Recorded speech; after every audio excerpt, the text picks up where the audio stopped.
if you needed any reminder that the NFL is a business, do you think these moves make you guys better as a defense? I just think, like Coach said, it was the best move for the team and best interest of him. Like he made that decision based on for the team, goodness of the team. So I don't want to speculate on was it good for me personally or whatever, but like you just said, that's the business side of it. Guys get cut every day, in and out of locker rooms, and it happens. But you know what? We still got a game to prepare for, and we still got a game next week to keep going. What makes it the right move? What makes it a good decision?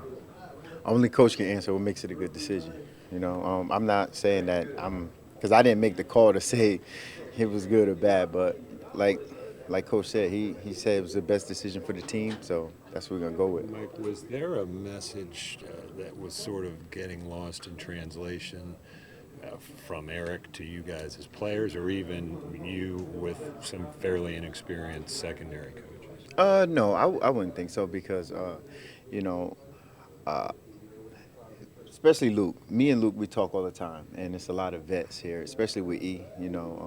We can figure things out. We can understand what coaches say.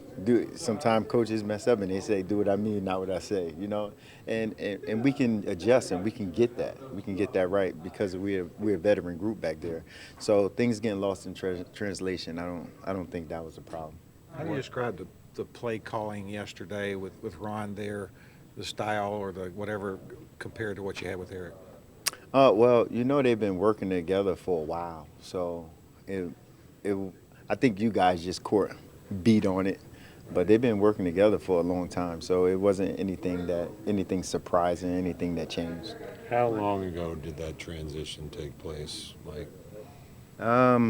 To my knowledge, I thought they was working together all season. They've been working together. I don't know if it's 100%, 20%, 10%. I can't give you those numbers, but I thought they've been working together the whole time. So it's nothing new or nothing shocking. Yesterday felt like it was 100% run. What kind of vibe did you get in terms of what y'all were running and the Oh, that successes? that I don't know because it was like in the red zone we still played the same thing. Third and short, we still played our main coverages of what we do. So it wasn't nothing surprising. Obviously, we got a couple things thrown in at halftime after we adjusted a little bit, which is normal. And I guess that was Ron call if you wanna if you wanna give him credit. But other than that, I thought we did a good job just handling adversity and everything that went on. Why does the defense seem to underperform this year? A lot of expectations coming in. Man, that's a great question. And it's frustrating, because we should.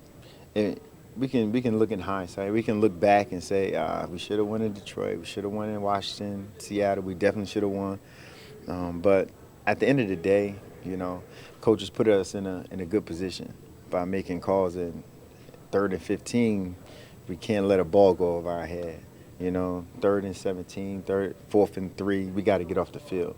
You know, um, and that's on us as a defense. That's us as ownership. We can't put that on the coaches because they put us in a position. I mean, they look bad because, well, we all look bad because we're a defense and we're a team. But for the most part, we should have got it done and put these coaches in a better position. Kind of speaking to that a little bit, Mike, such a veteran group on the defensive side, including starters in all three phases that are veteran players, tons of experience, and then, a relatively young coaching staff in terms of these guys, these assistants in their positions. So was it kind of a steeper curve for them, do you think, or was it something that kind of you guys had hoped as veterans to maybe complement each other a little bit as they learn their new roles? I mean, obviously they've been coaching a long time. Whether it was another team, quality control, learning the defense, and all we want to do as defense, as veterans, is complement them. And again, they're the coaches. They teach us, and we go out there and perform. Obviously, they can't control what we do on the field. Sometimes we slip. Sometimes we have a brain freeze and give up a big pass, which is unacceptable by any means, especially the tradition that Panther defense have been in the past. You know, you put Panther defense on the field and the game is on the line, you know the Panthers going to win and they're going to close out. And we haven't done that as much this year. We got to get back to that. Mike, what's this? I mean, last month, this final month, it feels like you guys are going to be playing now with a cloud of Ron's future kind of hanging over this franchise. How much pressure does that put on you guys, and how much pressure on the coaching staff? I don't know too much about putting a cloud over. How would you describe Over him. it? I would describe it as right now, no one is exempt. Not even myself. Like, I play every day like my job on the line. I know he coached every day like his job is on the line, and I just seen it all. I seen Peyton Manning get cut, Champ Bailey get cut, so nothing surprised me anymore. And I believe that no one's exempt. So you got to bring your A game every time, and you know, you just can't be afraid. You just got to go out there and do what you can do, teach how you can teach, and put your players in the best position possible. How has the redistribution of roles been so far as you guys have gone into film study and had your meetings this morning? That I can't answer that right now because we just found out what happened, and so we just watched the previous film, to get this bad taste out of our mouth. So the hold on, give me a second. Redistribution, redistribution of coaches is not there yet. Maybe on Wednesday I can answer that question. Mike, and you mentioned no one being exempt, but isn't it true that's even overly more so when you're in a skid like this in this league? Say it again, I'm sorry. You talked about No one's you've exempt. seen it all, and is that even heightened 10 times during a skid like this toward the end of the season? Is it heightened? I guess your antenna's got to be up. I don't know if it's heightened. I don't want to speculate. I don't want to go into saying that this guy his job is on the line, his job on the line. Like I said, I think everyone's job on the line every time we go out there. So I definitely don't want to speculate. With everything going on, what would you say about? Go ahead. What would you say about the morale of the defense? What you witnessed today? What you kind of felt from the group?